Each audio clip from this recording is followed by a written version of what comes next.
Morning, my dear students, and today we are going to discuss the things that is remain in your chapter physical and chemical changes. Okay, so we have discussed what are chemical changes or what are physical changes, what are the examples of physical changes, and we are going to discuss some more examples of chemical changes too. Okay. So the activity 6.6 demonstrated or activity 6.6 given to you, that we cannot demonstrate that experiment practically, but the magnesium ribbon, then when we burn the magnesium ribbon, what happens? The magnesium will combine with oxygen to form magnesium oxide, right? The what? The ashes that we get after burning the magnesium ribbon is actually chemically it is magnesium oxide, right? And when we take this magnesium oxide, and that is the ashes left after burning this magnesium ribbon. Okay, so that when we add some water to that magnesium oxide or add some water to that ashes, what happens?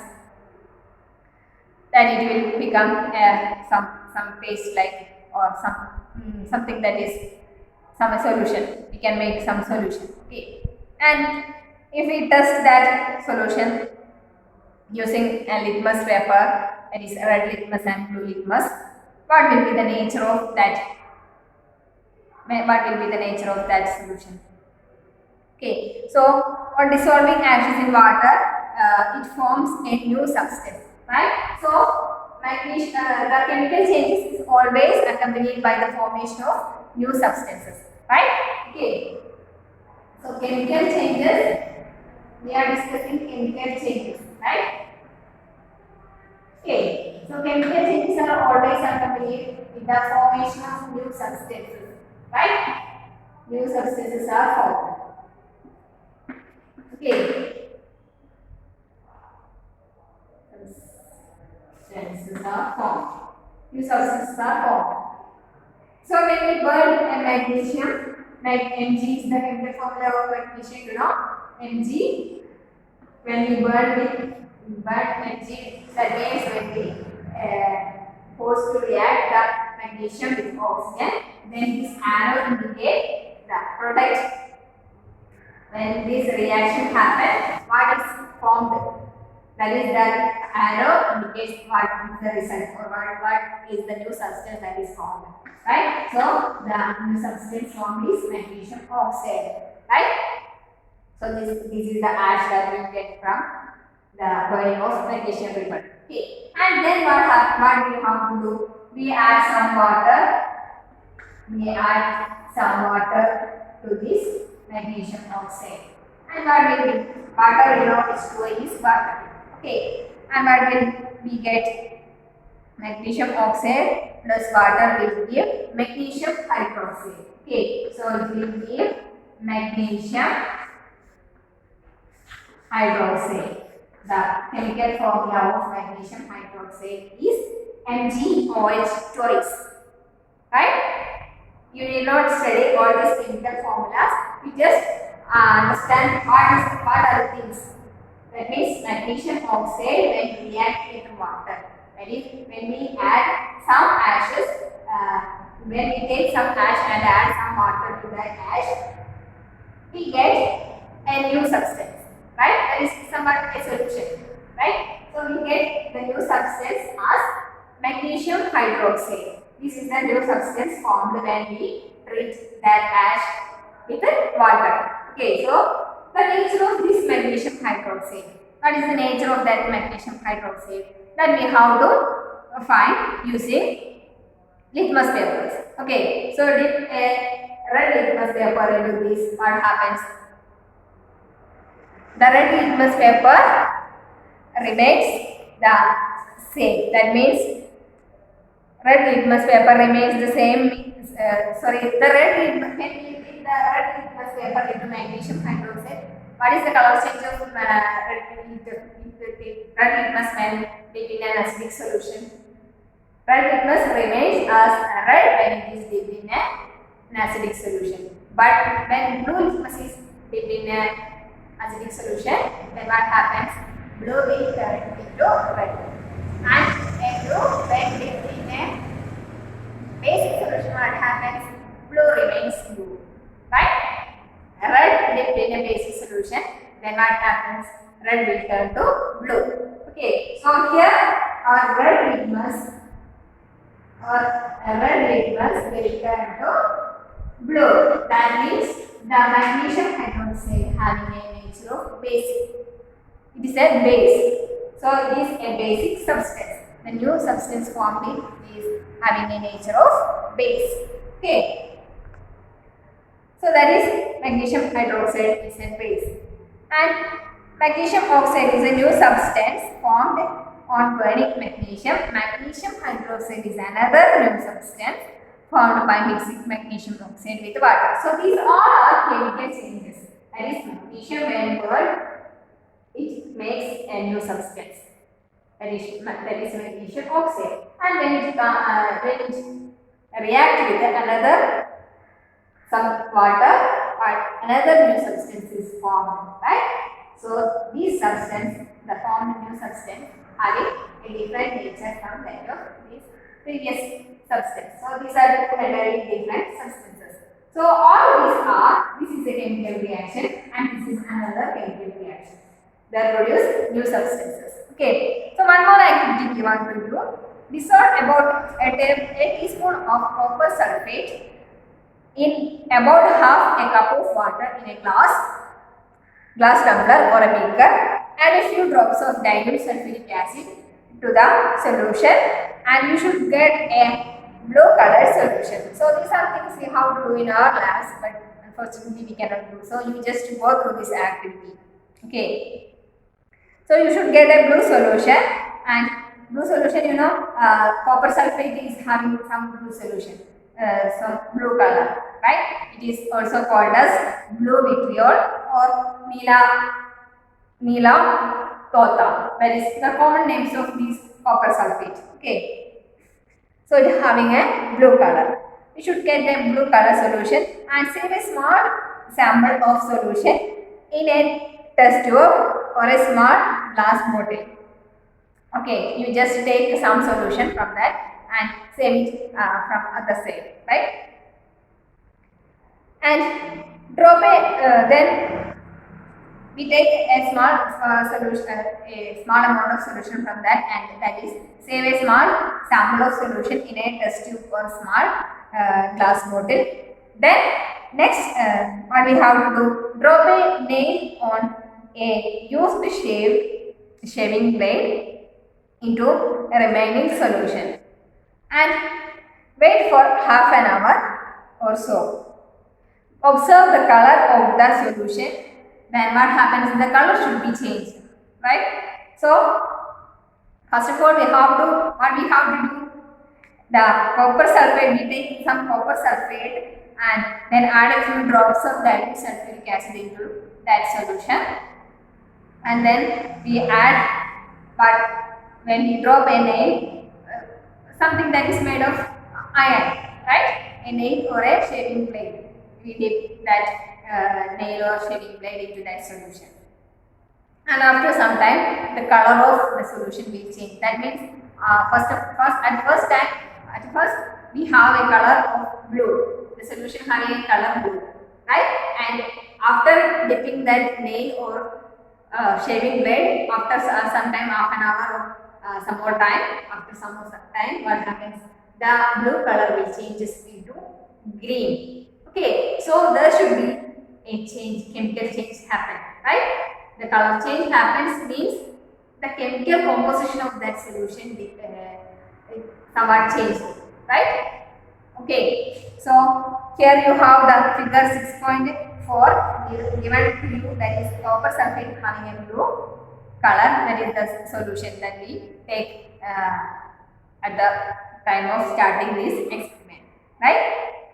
And after half an hour, change of color of the copper sulfate solution due to reaction with the iron, that is we dip an iron nail or iron blade into that solution, right? So that iron react with this copper sulfate solution, right? So there is a chemical reaction happen inside that solution. That is why the color change is, we can see the color change. That means there is a new substance is formed. Okay. So do you see any change in the color? Yeah, definitely we can see the change in color.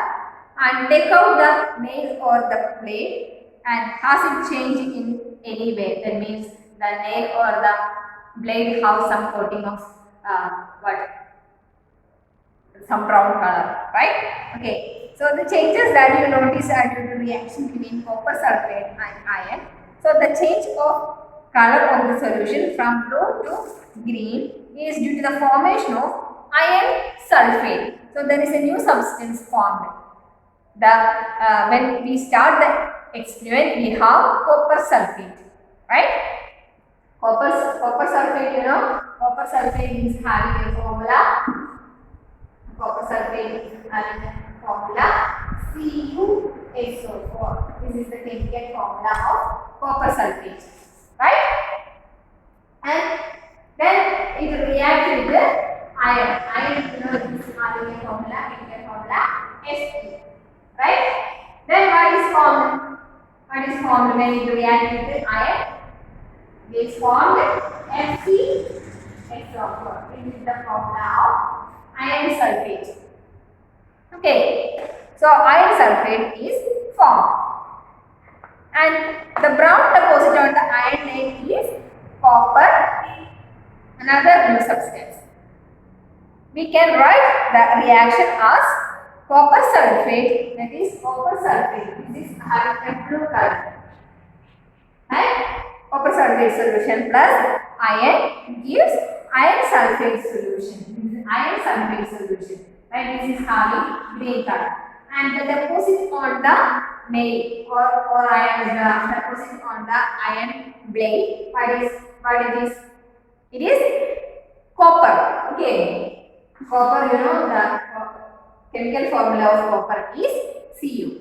Okay, so the brown deposit we can clearly see from this blade is copper deposit.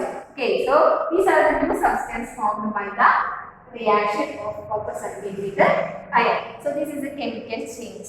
Okay, so these are chemical changes, examples of chemical change. And one more example is given to you.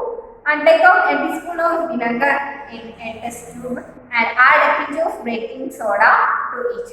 Okay, so vinegar, it is an acid. That vinegar contains acetic acid, and add a pinch of baking soda. Baking soda, it is a base, right?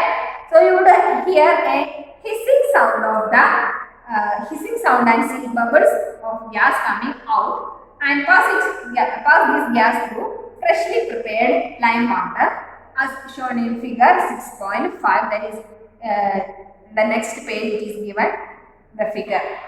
Okay, so the change in the test tube is as shown in figure, shown as follows. It means vinegar, it is acetic acid, and baking soda, it is high sodium hydrogen carbonate. Okay, so vinegar, acetic acid, vinegar. Acetic acid having a chemical formula of CH3COOH. These are the things you do not worry about these chemical formulas. You need not study all this chemical formula at this time, right? You will study it in higher classes. Okay, so you just know that, or you just know how it comes. That is vinegar having acetic acid, and it will react with the baking soda. It is what? Sodium hydrogen carbonate. So, sodium hydrogen carbonate. Okay. And what is the product of this reaction? These two react together and produces some hissing sound. That means a gas is produced. That is carbon dioxide gas is produced. Right? So, carbon dioxide gas is produced, and some other substances are also produced. Okay. Some other substances are also produced as a result of this reaction. But we can clearly see the carbon dioxide, or we can clearly experience the formation of carbon dioxide. How we can experience? That is the carbon dioxide that is formed here, we can pass it through a lime water like this setup. Doing this setup, we can pass the carbon dioxide that formed in this reaction to a lime water. Lime water, you know, it is calcium hydroxide, right? So when calcium hydroxide reacts with calcium hydroxide, you know, it is lime water.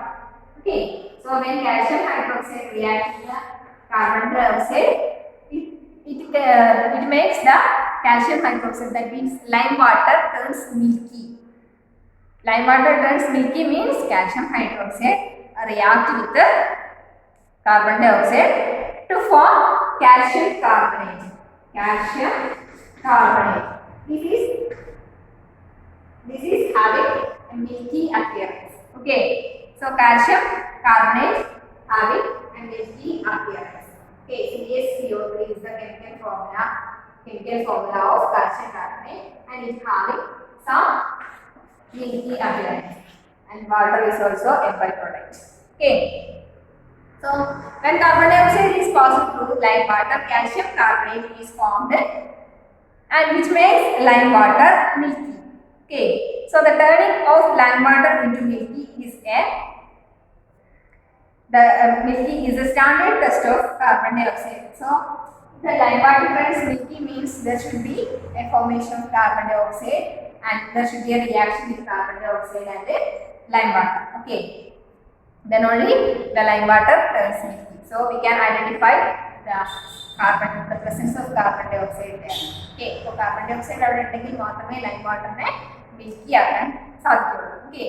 That means carbon dioxide reacts with the lime water to form calcium carbonate that have a milky appearance. Okay. So these are the chemical reactions, and these are chemical changes. Some new substances are formed there. Okay. So in all these activities given to you, all these activities, we can see what new substances are formed. A change in which one or more new substances are formed is called a chemical change, that we have already discussed in the previous class. Okay. So chemical changes are very important in our life, and all new substances are formed as a result of chemical change. For example, or digestion of food in our body. Digestion of food in our body, that makes us, when we eat food, then that food when digested, then only we get the energy or to the proteins or calcium, iron, that all we need to grow, right?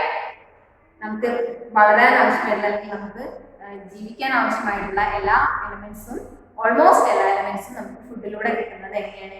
Food കഴിച്ച് after digestion the produce, ഈ നമ്മൾ കഴിക്കുന്ന ഫുഡിന് ഒരുപാട് changes വന്നതിന് ശേഷമാണ് നമുക്ക് നമ്മുടെ ബോഡിക്ക് ആവശ്യമായിട്ടുള്ള ഇൻഗ്രീഡിയൻസ് നമ്മൾ ഫുഡിൽ നിന്ന് അബ്സോർബ് ചെയ്യുന്നത്, right? So there happens some chemical change. Okay. And ripening of fruit is also an example of what? Chemical change. And fermentation of grains happens due to series of chemical change. So these are examples of chemical change that happen in our day-to-day life. Okay. So a medicine is the end product of a chain of chemical reaction. That is, useful new substances such as plastic and detergents are produced by chemical reaction. Indeed, every new material is discovered by studying chemical changes. So all the chemical changes will make some new substances. So these new substances have some importance. Okay. So we have seen that one or more new substances are produced in the chemical change. In addition to new products, the following may accompany the chemical change.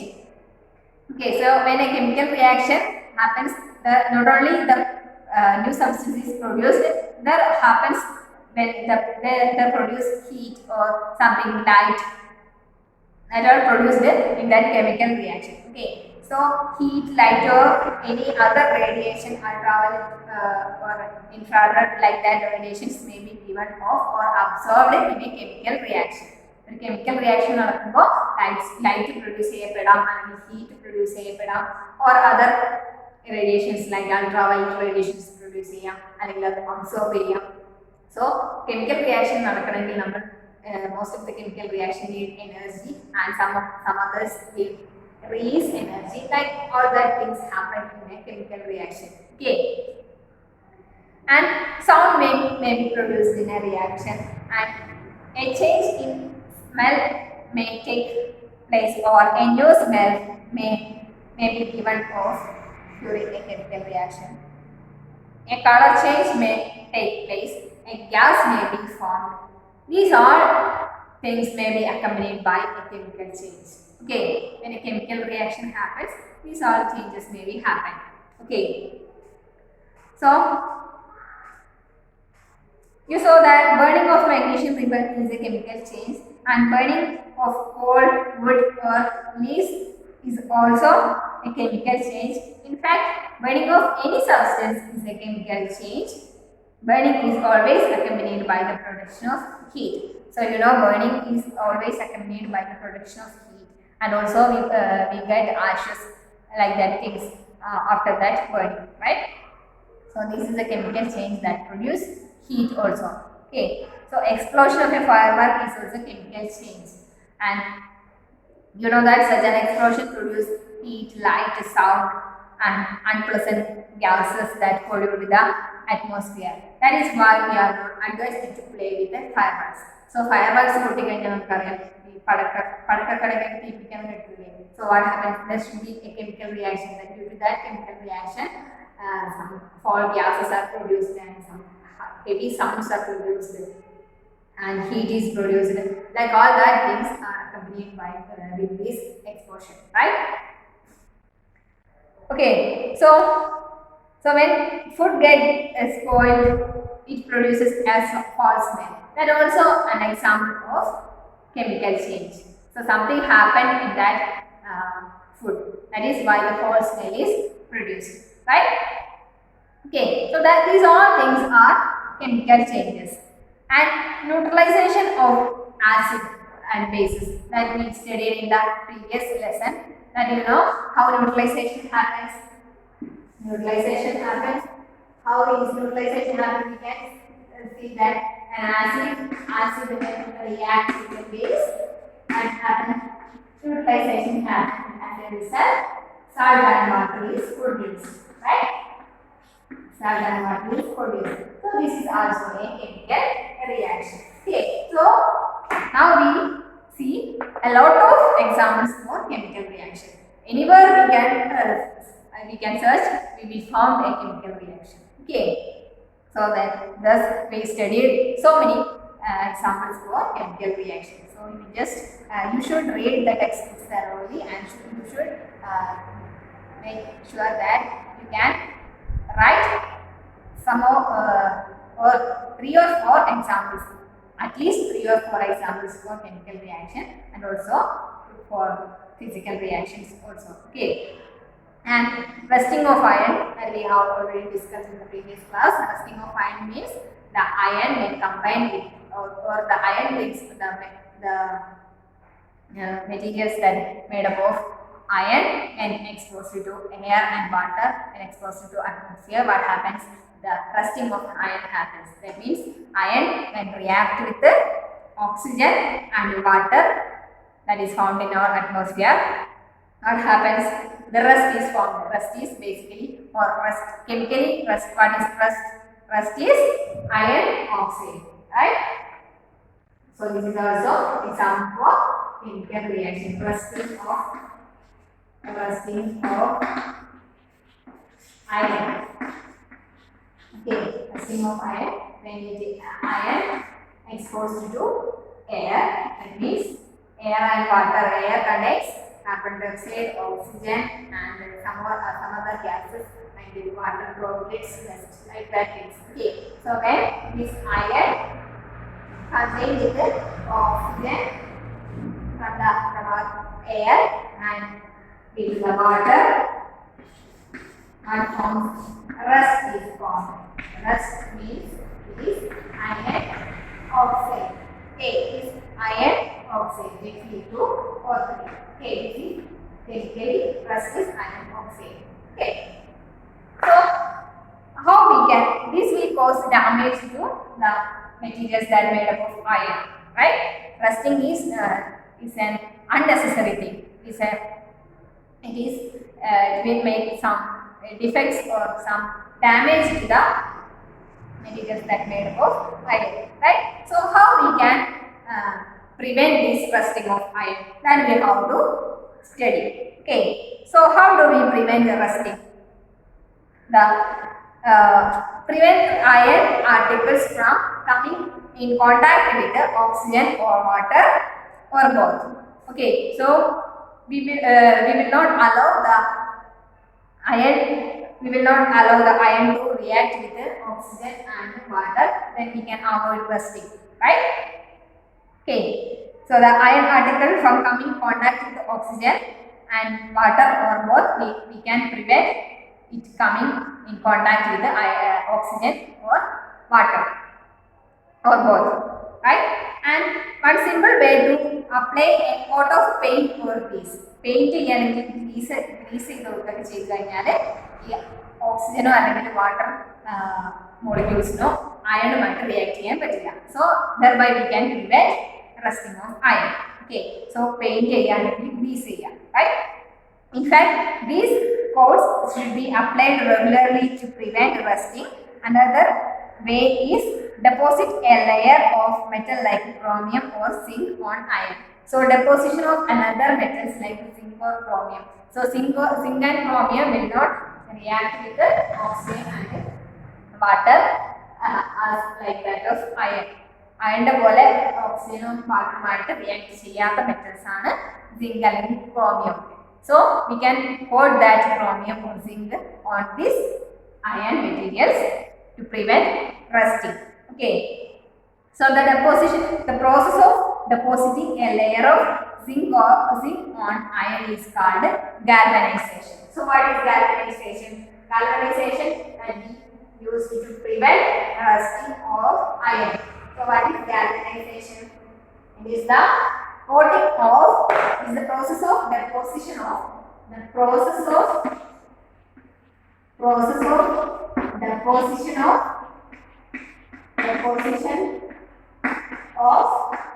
zinc on iron is known as galvanization. Okay.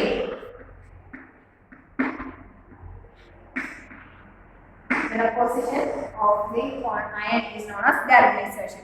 Okay, so the iron pipes we use in our home to carry water are galvanized to prevent rusting. So iron pipes heavy കൂടുതൽ water flow ചെയ്യാൻ ഉള്ള നമ്മുടെ വീട്ടിലെ പൈപ്പുകളിലൊക്കെ iron പൈപ്പാണ് ഉണ്ടായിരിക്കുക.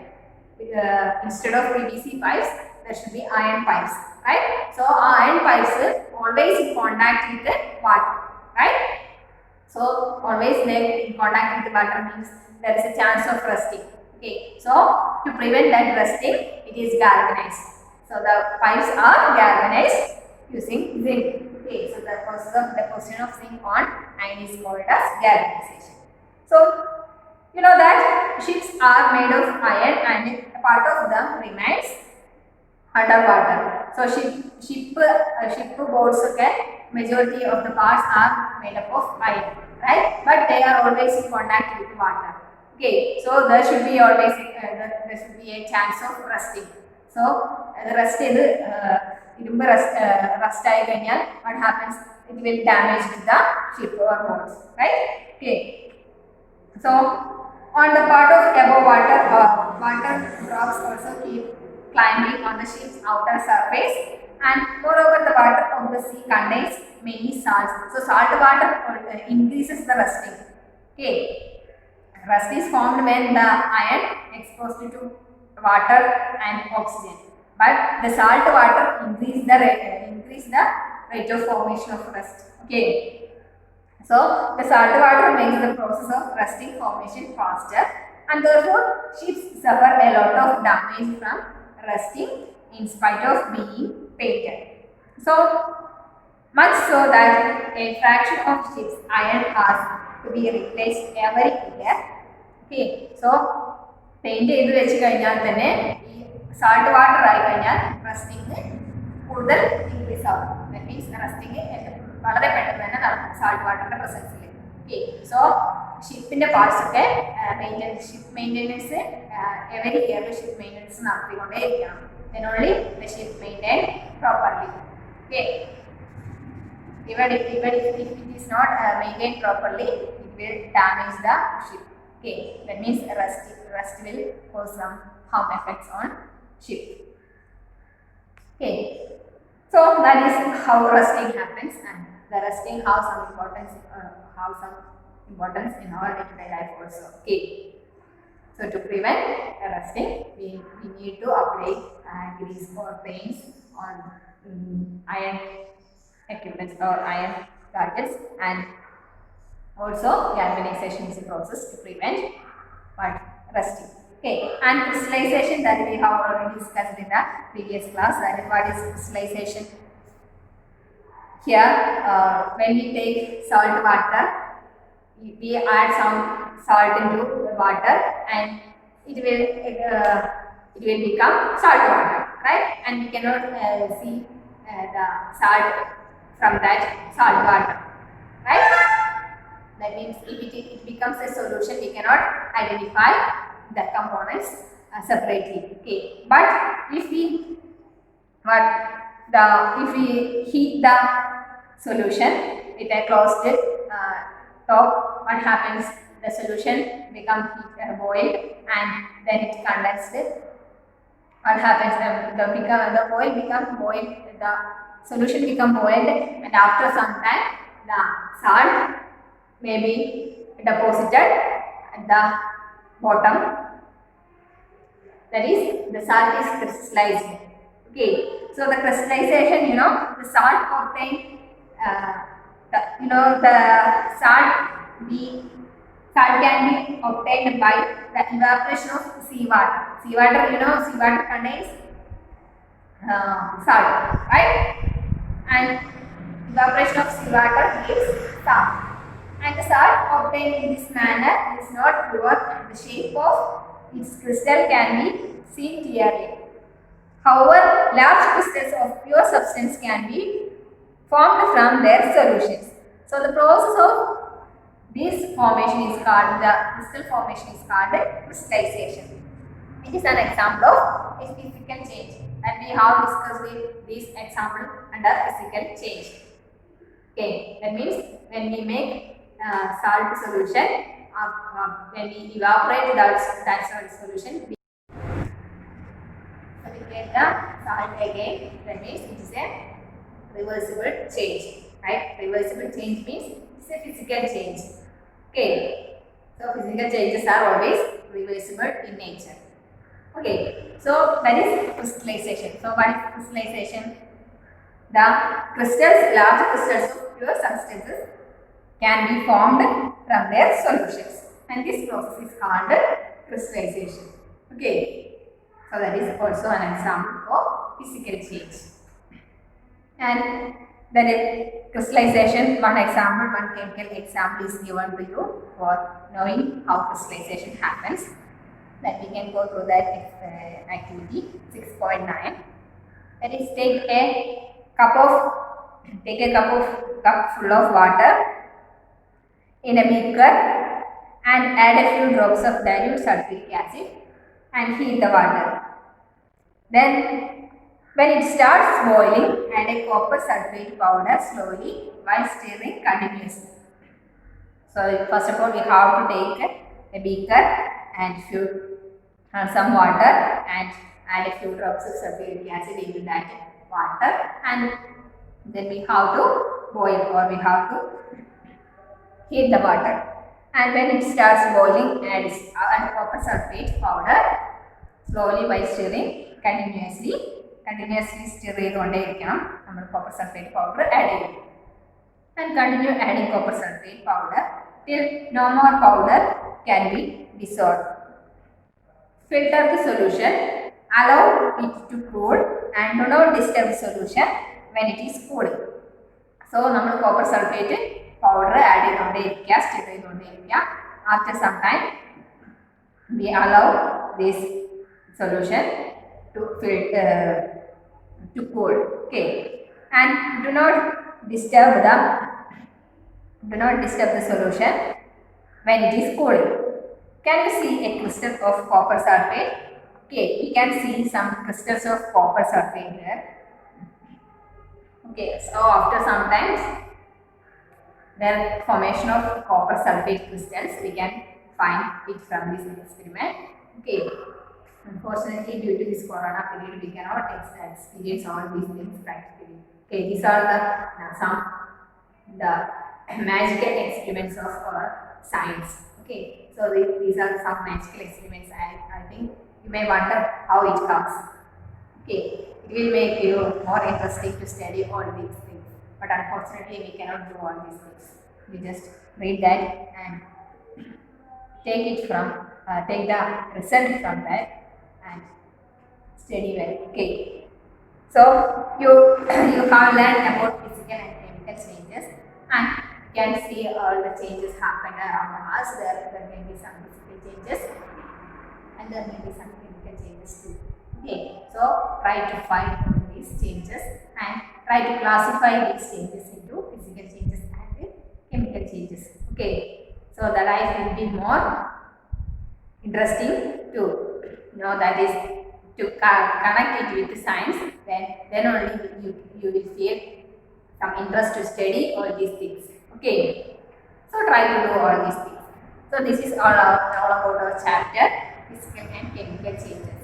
Okay, so you should read these textbooks thoroughly and you should find that examples and clear that examples and how it comes under physical change, how it comes under chemical change. That all things you have to study. Okay, so this is all about this chapter. Okay, go through that summary of the chapter, and also you should try to do the exercises given in page number 65 and 66. Okay, try to do the exercises, and if you have any doubts you can ask me. Okay children, then in the next class we can start our 7th chapter that we will take in the next class, that we will discuss in the coming classes. Okay, so today we can wind up and hope you are clear about the chapter physical and chemical changes. Okay, so you will be more clear about the concept while doing the exercises also. Okay, so exercises, you should do the exercises, then only the chapter will be complete. Okay, okay children, then we can meet in the next class. Okay, thank you.